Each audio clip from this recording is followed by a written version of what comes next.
running around in a cornfield chasing a squawking hen. Did he catch it? Sure, he caught it. Of course, I had to give him a little hand. What in the world did you want it for? What does anyone want a chicken for? To eat. Raw? Oh, we built a fire and cooked it. Right out in the field? With the war going on? Uh-huh. You see, we were pretty hungry. Weren't you afraid? Sure, I was afraid. If they hit you, they hit you. I don't know, I guess we're always really afraid of something. Now that I'm back home, it's about a job. I had a lot of time to think about it. When the fellows would get together at night in some billet or at chow time, they do a lot of talking about the future. Well, you wouldn't have much to worry about. You can have your old job back. Yeah, I know that. Don't you want it back, dear? I don't know. I don't think so. You see, when you look at a mussed-up world through a slit in a 20-ton tank, it changes your outlook a bit. I think I understand how you feel, son. You don't have to decide right away. Certainly not. Take your time, son. You decide what's the right thing to do. Thanks, Dad. Of course, you know, Mom, there's another woman in all my plans. Don't you think you're going to make me jealous? Helen's a fine girl. She sure is. And if I were you, I'd listen to what she has to say. All right. Since you insist, I'll start listening right away.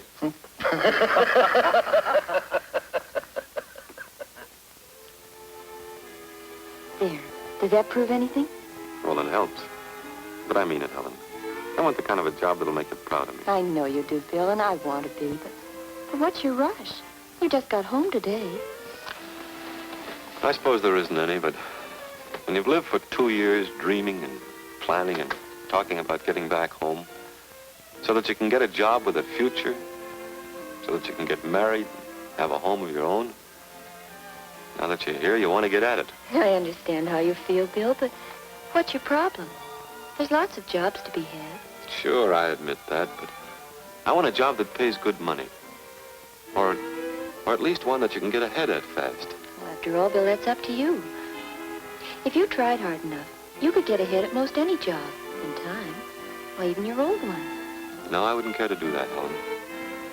I'm 2 years older now, and I can't believe that that's 2 years out of my life that's gone, wasted. I suppose it's 2 years training I'll never get, but I feel for what I've lost there, I've gained in experience. How do you mean, experience? Well, I've been on my own for 2 years. I had to accept individual responsibility and couldn't make excuses about getting results. Oh, so you want to start right out in a position as boss, huh? Well, maybe not boss, but at least I want a job that puts a man on his own resources so that if he has anything on the ball, it'll pay off. I've got it, Bill. We'll write a letter to the governor of the state. Let's see now. Dear Gov, I am an honorably discharged soldier, and I would like to apply for the position of... I thought I had crazy dreams. Such as what? Well, I used to picture myself picking up a newspaper and seeing an ad on something like this. Wanted, man to take over the presidency of United States Steel, and then bingo, I'd be president of the United States Steel. Well, good for you. Congratulations. Or I'd see myself walking into the office of the vocational guidance counselor and looking at him and saying, now, look here, Mr. Counselor, I want a job with security. I want something with standing in the community. I want... Hey, how about that? That's just about as brilliant a thought as we haven't thought of for some unknown reason all evening. Vocational guidance counselor. I do get a bright idea once in a while. Once in a while. You're pretty wonderful all the time. Well, I'm glad that's settled. Yes, so am I. How about that coffee and cake you promised? Okay. When are you going to see him, Bill? Tomorrow morning. Early.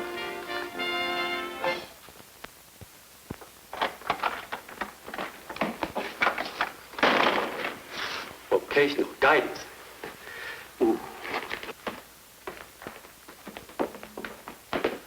Oh, hiya, Bill. George! How's it, boy? I see you're up and at 'em. Ah, you know me, pal, quick on the trigger. Uh-oh, not in there. Yeah. Oh, pal, it's just a waste of time. What can a guy like this do for you? It's strictly for the kind of guys who ain't going anywhere anyway. Got a cigarette? Look, I'll let you in on something. I went in to see this guy, to check up on what kind of a racket it is. I asked him to suggest some kind of a job, and this is a laugh. You know me, Bill, more million-dollar ideas than Morgenthau. Well, he suggested me, being a night watchman. Yeah, that's right, a night watchman. Or, and get this, a chauffeur. What those guys know about outstanding ability, pal. Look, if you want help getting into some kind of work, don't go in there. It's just a waste of time. Well, thanks, George, but I've come this far. I think I'll have a try at it. Okay, but don't say I didn't warn you. Look, I'll call you up soon, let you in on something really worthwhile. All right, George. But in the meantime, I think I'll just keep digging. Okay, so long, digger.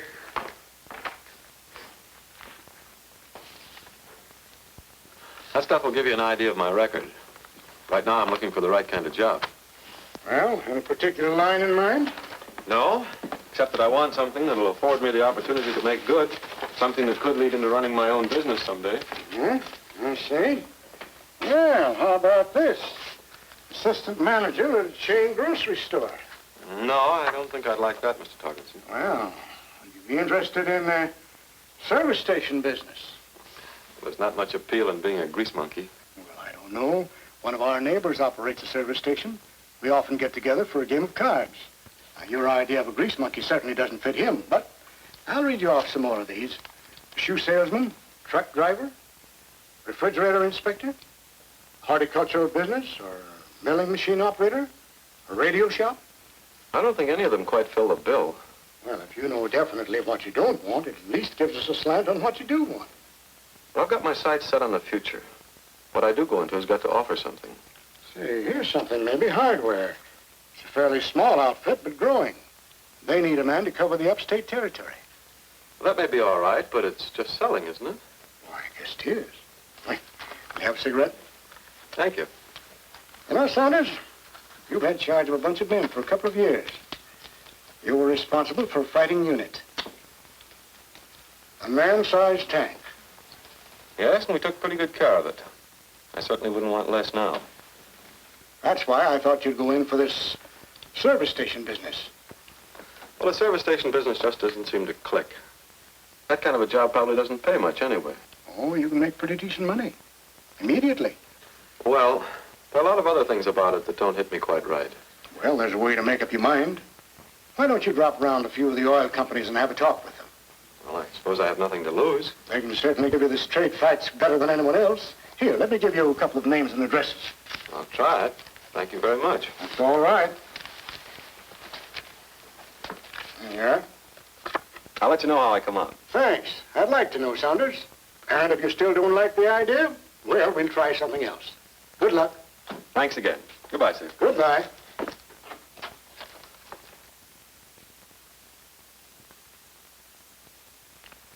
I think I know what you mean, Saunders, but running a service station is different today. A lot of men in the service station business have as high a standing in the community as men in any work you can mention. Well, hardly the same as a professional man, like a doctor, a pharmacist, or a bank manager. Why not? Don't sell the service station business short. Today, it not only requires the qualifications of a skilled profession, it brings the income of a skilled profession. As far as prestige is concerned, run your business right and you'll be looked upon with respect equal to that accorded the most prominent member of your community. I think you'd be surprised if you looked into the possibilities of this business. You're speaking from Shell's point of view, of course. Shell primarily, but for the service station business in general, too. I meant to tell you, Mr. Jackson, I've talked to a couple of the other oil companies. Of course, you want to look around. Let me ask you, Mr. Jackson, just what do you people have to offer a dealer who uses your products? On that question hinges the relationship between our organization and all our dealers. It's the $64 question. But I think this time you've asked one that I can answer. You see, Saunders, there's a tremendous organization behind every service station.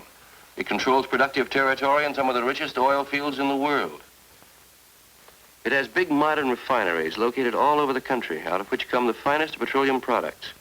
And the same goes for bulk plants, storage depots, and warehouses.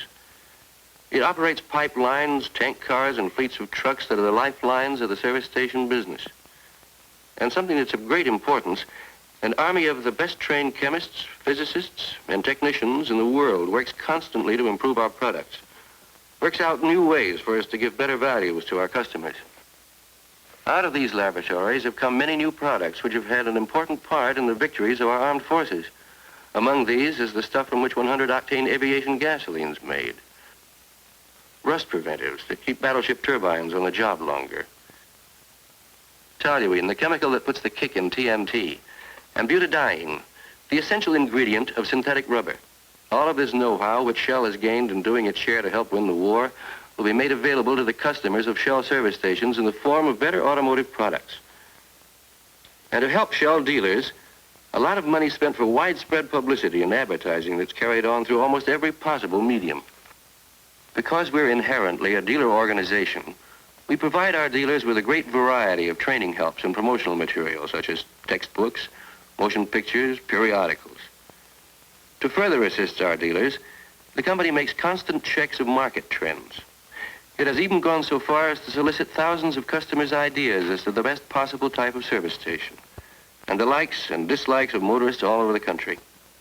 That's how we know Shell is one of the great names in the petroleum industry. Does that answer your question, Saunders? I think it answers it pretty well. But you still have to be convinced. Well, after all, the money you're planning to invest, you earned the hard way. Well, suppose I did become interested in the service station business. Do people have any spots open? It doesn't work quite that way. We're not directly in the business of operating service stations. They're operated by individuals, all of whom are customers of ours. However, if you're willing to make the necessary investment, we'd be interested in discussing a station lease with you. Oh, wait a minute, not so fast. I'm not ready to sign those papers yet. Maybe I wouldn't like the business. Isn't there some way you could try it out first? As I said, the stations are run by individuals. We do hear of stations where they need some help. I have one in mind. I'd be glad to speak to the man who operates it. Well, there's no harm in talking to him. I'll give you the address. The man's name is Stone. See what he has to offer. See what we have to offer. And let's see what you have to offer. That sounds fair enough. Thank you, Mr. Jackson. You've given me a lot of your time. Let's say maybe I've sold a new account for Shell one of these days. Good luck, Saunders. Thank you.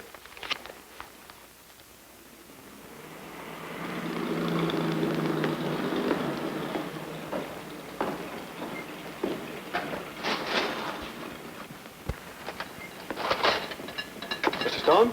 Yes, can I help you? I'm Bill Saunders. Oh, yes, Mr. Jackson phoned about you, about a job. Excuse me. Hey, Alec, keep your eye on the front, will you? I'll be busy a couple of minutes. Maybe Mr. Jackson told you that I'm not sure I want to go into the service station business. Well, he said you were just out of the Army and were looking around. What I really want is something that'll put me on my own. When I make a choice, I want to make sure it's the right one. I know how you feel, Bill. I was in the last war. I floundered around for a couple of years before I found what I wanted. Did you pick this business? Yes, I did. I've been operating this station for 15 years. But you don't have to jump into anything exactly. When you find what you want, you'll warm up to it and be happy at it for the rest of your life. Well, then I'd be leaving. For instance, if I did go to work for you and liked it, I'd leave to run my own station. Well, that'll be all right. As a matter of fact, I'd like to help you find what you're looking for, if I could. Could I ask you a few questions? It'd be temporary, no matter what happened. Would you care to give me the job? Well, it just happens that Alec, my second man, has to go to Florida on some family business for a number of weeks, so it'll work out all right. Well, when can I start? How about tomorrow? Station opens at 7. Okay, I'll be here at 7. You know what the job pays. Yes, I understand that. Well, here's wishing us both luck, Bill. Thank you, Mr. Stone. So long. Now, Bill, this particular car takes 4 quarts of oil. Others take 5 and some 6. Always check that chart over there to be sure you have the right number of quarts. Hi, John. Hello, Ralph. Dr. Bascom, good customer of mine. You go ahead and take care of him, see how you do.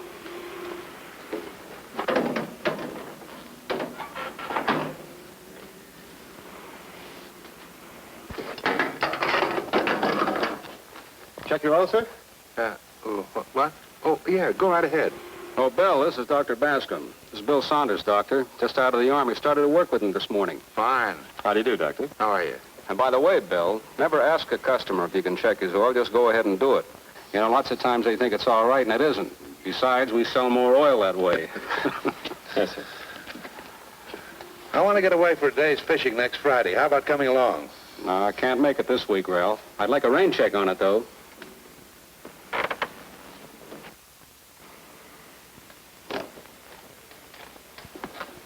That's right. That's right. Thank you. One moment, please. If you'll pull over to the air tower, I'll check your tires. Your right front's pretty low. Oh, yes, I will. Thanks very much. I'll get it.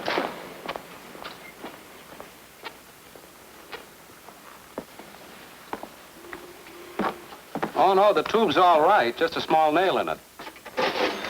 Yes, it'll be ready. You're welcome. Mr. Stone. Sorry I muffed that one. Oh, that's all right, Bill. I always said a man never made a mistake, never did any work. That tire sure needed air. Well, the point is he'd have found out about it sooner or later, then he'd have blamed us, not without cause, and we'd have lost a customer. Our principal concern is to see that our customers' cars are in first-class running condition. I'm beginning to see how you've made a success of this business. Oh, you can't afford to be careless about anything. That's the reason I make such a point about keeping the office swept out and the windows washed down. And the restroom, too, only more so. You know, most customers judge a station by the condition of the restroom. Yes, I guess swabbing the deck's part of it. Well, I've always looked at it this way, Bill. You can't expect the public to have confidence in you or your products if you don't think enough of them to keep them clean.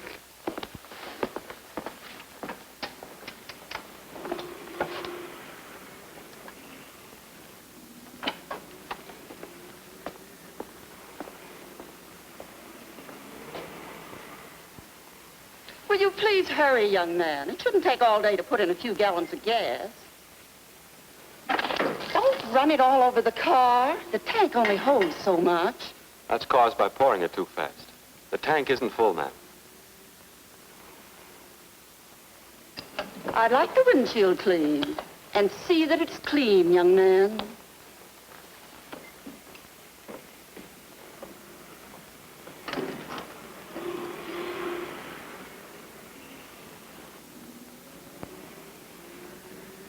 That's all right. Don't take all day. I'm in a hurry.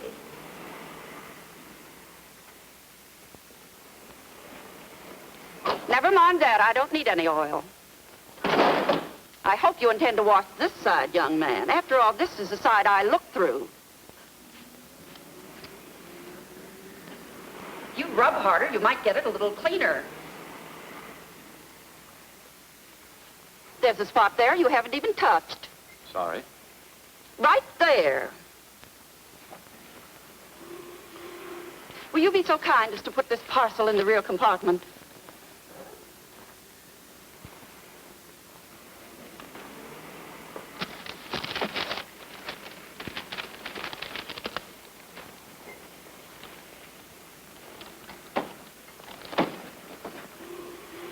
It might help if you used the key. May I have the key? I should think you'd had sense enough to ask for it in the first place.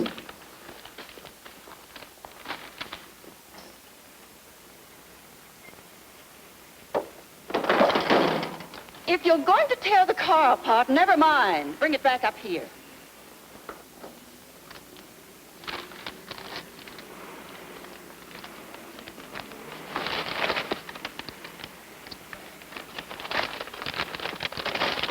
You may keep the change.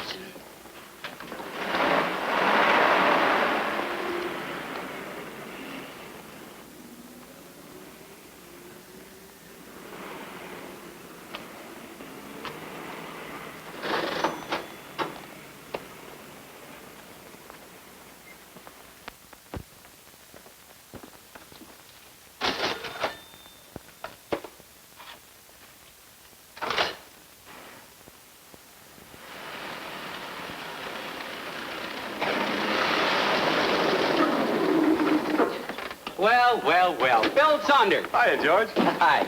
I heard you were working here. You're filling time, eh? Well, I don't blame you. Couldn't figure a guy like you in a job like this for keeps. How about throwing a little gas, fella, huh? Yeah, sure.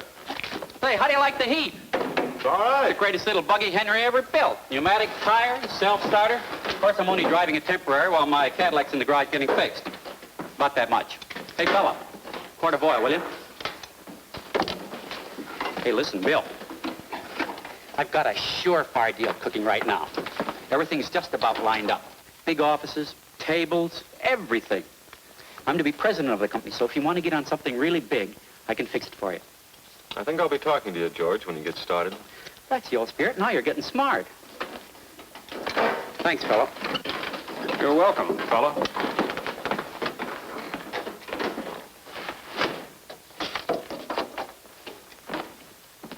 Oh, Bill, one more item. Could you help me out, fella? I left my wallet up in the office. Oh, sure, George. I'll be glad to take care of it for you. Thanks a lot, fella. I'll be seeing you, boy. Look, when you want to get on that big thing, let me know, will you? I sure will. So long, George. So long, fella.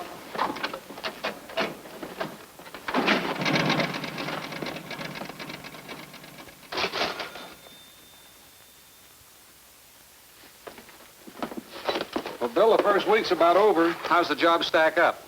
All right, I guess. Say, how'd you like to come over to the house for dinner tonight, you and a girlfriend? Sure, John, we'd like to. Well, it's a date. Come over as soon as you can after you close up, huh? Okay, swell.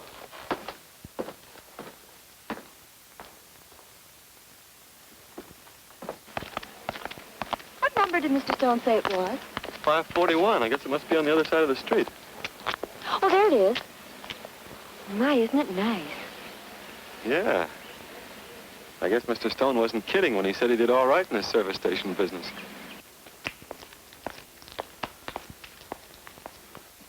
You know, I've heard a lot about you, Helen. Bill must do a lot of talking behind our backs, Mr. Stone. I've heard a lot about you, too.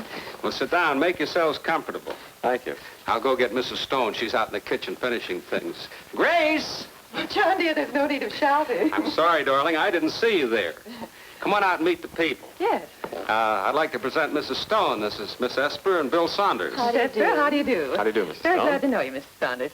I hope you'll excuse me for just a few minutes. I'm right in the middle of making the salad. Well, couldn't I help you? Well, there's really nothing to do, but if you'd care to come out to the kitchen. Yes. Don't let her put you to work. Don't worry, I won't. Here, let me show you where to put your things. Sit down, Bill. Over there. I think you'll like that chair better. Thank you. I was just about to have a glass of beer. Will you join me? I sure will. You weren't entirely happy that first week, were you? I was a little rough in spots. Some of that stuff I can't take. That being ordered around like a flunky. That woman with that young man this, young man that, young man this. That stuff I can't take. Oh, well, there's good and bad in everything. That includes people. Figure it out this way. You wouldn't enjoy the nice people so much if you didn't have the other kind to compare them with. But not for me. I'd hate to put up with that sort of thing all my life. Well, I've always found the best way to get respect is to earn it, and I go out after it. I feel I'm just as much respected as the bank manager or the lawyer. They perform a specialized service, so do I. But you've been at it a long time, John. Well, I probably wouldn't have made a success of my business if I hadn't become interested in civic affairs. As it is, the business has done all right with me. You can see how I live. I've got security as well as a standing in the community. I'm telling you these things, Bill, because I want to help you. Don't make the little things seem too big. I honestly believe you're on the right track. You can make a success of the service station business. I'm sure you can. But you've got to contribute a little to the customers, good and bad, and to the community as a whole. But I'm not cut out to be a civic leader. Well, I probably wasn't either. But from the day I went into the service station business, I made up my mind to get interested in neighborhood activities. I joined the Businessmen's Club and took part in all the charity drives. Well, I guess I could join the American Legion. Well, from a selfish point of view, it pays dividends. And I don't mean the number of gallons of oil and gas you sell a month. I suppose you mean prestige. Respect to the people you associate with. Well, as I said before, Bill, that's very important to me. Sure, it is to me, too. That's the reason I don't want you to become discouraged. Well, it'd be hard for a fellow to stay that way with you helping straighten him out. Next week, everything will look different. I sure hope so. Let's go in and see if we can hurry the women folk. I'm hungry. Fine. Oh, Grace!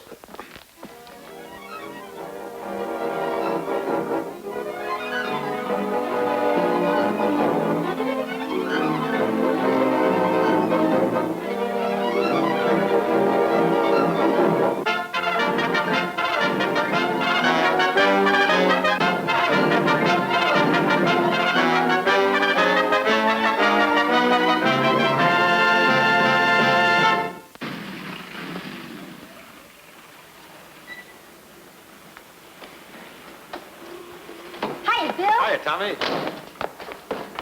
I want you to meet my father.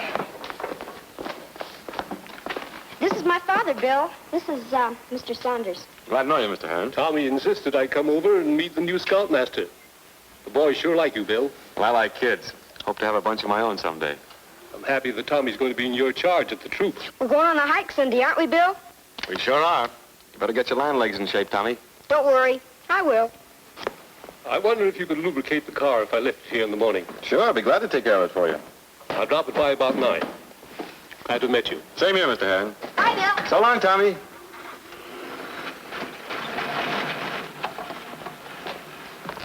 Nice going, Bill. I don't get it. I've been trying to get Mr. Hearn on this station for over 2 years. He's got 2 personal cars and a fleet of 5 trucks. Looks like the job of scoutmaster is a combination of business and pleasure. Hey, a lot of such activity often works out that way. By the way, Bill, you think you could run the station yourself for a few days? Sure, why? Well, I'd like to do a little fishing. Some of the fellows down at the club have arranged a trip, and I'd like to go along. Well, jump at it, John. I can manage things all right. Yeah, I think you can.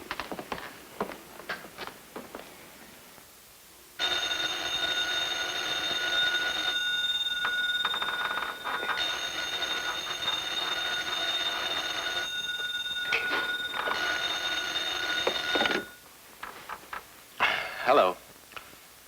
Yeah, this is Bill Saunders. Oh, that's all right. Of course, I'll be right over. What's the address? Sorry to get you out of bed, Bill, but the tire was flat. You had the spare down at the station. I'm ready for the last couple of... I know. I should have picked it up, but... That's all right, Doctor. I can go back to bed again, but how about you? A boy on a farm about 20 miles out of town has pneumonia. I have to get there. Oh, in that case, I'm glad to have been of some help. Tell the kid I'm pulling for him, Doctor.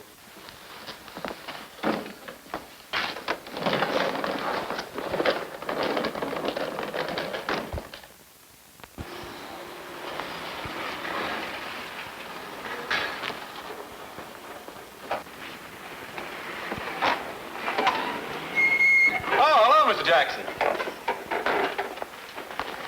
Hello, Bill. How you been? Great. Stone tells me you're getting along here fine. Well, it's thanks to his help.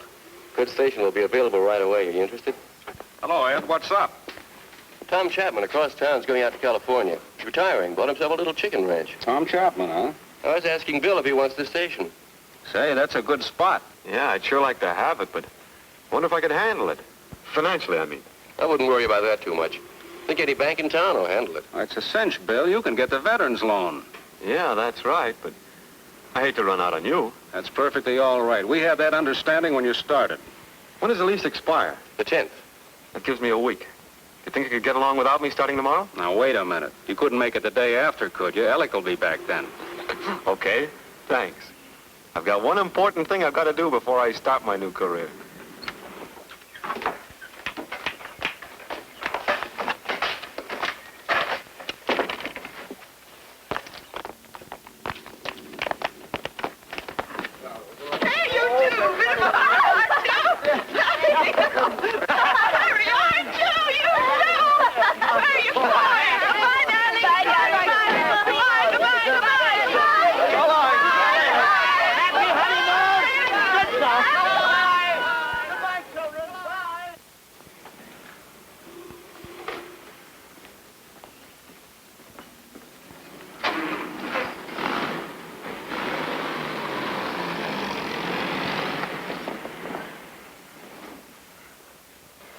You'll find if you mount tubes with its lubricant, they'll last longer. Thanks. You've given me plenty of assistance in getting the station started, Frank. That's part of a retail instructor's job. Well, anyway, I appreciate the help. Last week, you've taught me things about a service station that I'd never thought of. You want me to go over the books again so you'll understand how they're set up? I'm pretty sure I have it straightened out. Well, I guess I've told you about all I know, Bill. I think you have a good basic knowledge of how to run a station. You know the lubricatorium end, you have the office work down pat, and you have a fine insight on the customer situation. I think I'll make out all right. The district service representative will stop by at intervals and give you any help you need. It's been a pleasure working with you, Bill. Well, it has been for me. Thanks a lot for the help. I'd like to see you once in a while, Frank. I'll drop in. Well, so long. So long, Frank.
How many?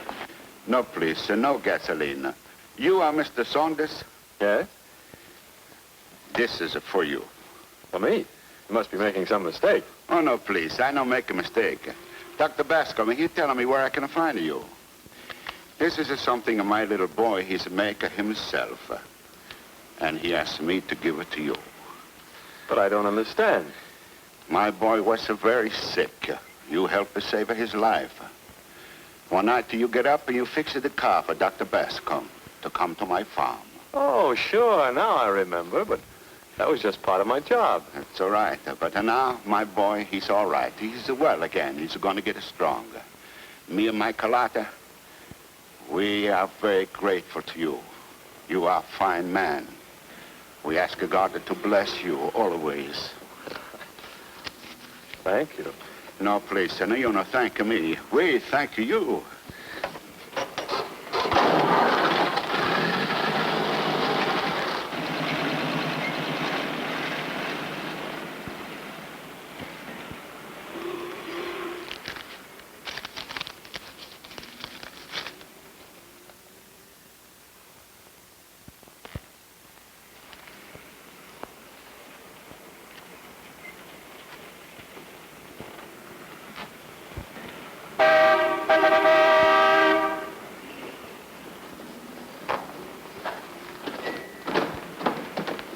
Hiya, Bill. George, it's good to see you, but next time lay off the horn, will you? What's the matter? A bit jumpy this morning, my fine friend? Well, I see you finally struck it rich. Guess I've done pretty well at that. Tell me about it. I haven't seen you for weeks. Where you been? Well, I've been traveling around the country looking after my interests. Say, how about a little gas, hmm? Yes, sir.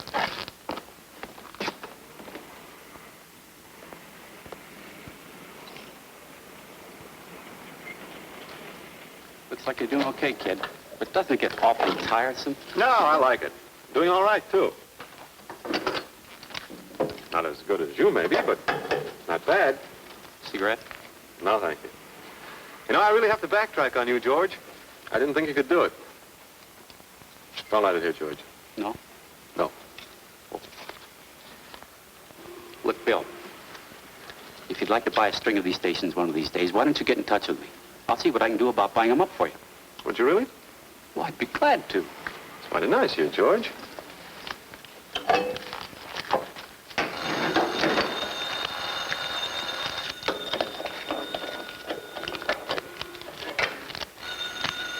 Stick around a minute, will you, George? Okay, kid. Saunders Shell Service. No, I haven't seen any chauffeur in here today. Yeah, if he comes in, I'll tell him. What's that? A blue and gray Cadillac. Now, wait a minute. I think he's here now. Yes, I'll be glad to tell him. Goodbye.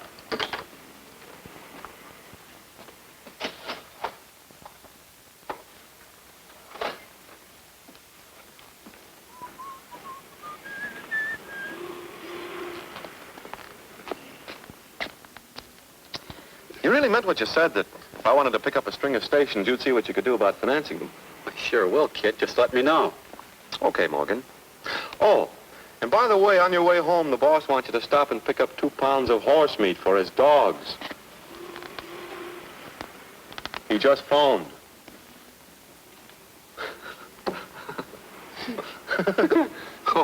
Oh, that's only temporary, Bill. I'm really working on that big deal. Really, I am. Oh, okay, pal. I'll call you up, huh? So long, George. So long, pal. Horse meat.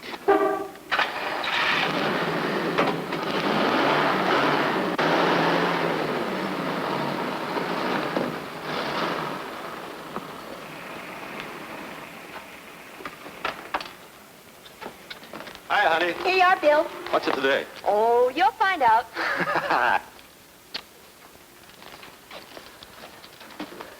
I don't give that much service to all my customers. This happens to be my favorite. But I'm doing my best. And if hard work plus ambition mean anything, plus the respect I'm building for myself in the community, and the prestige that goes with Shell, I think we'll make out all right. Drop in and see us again in, say, 6 months. Then again in another year and find out for yourselves. Will you?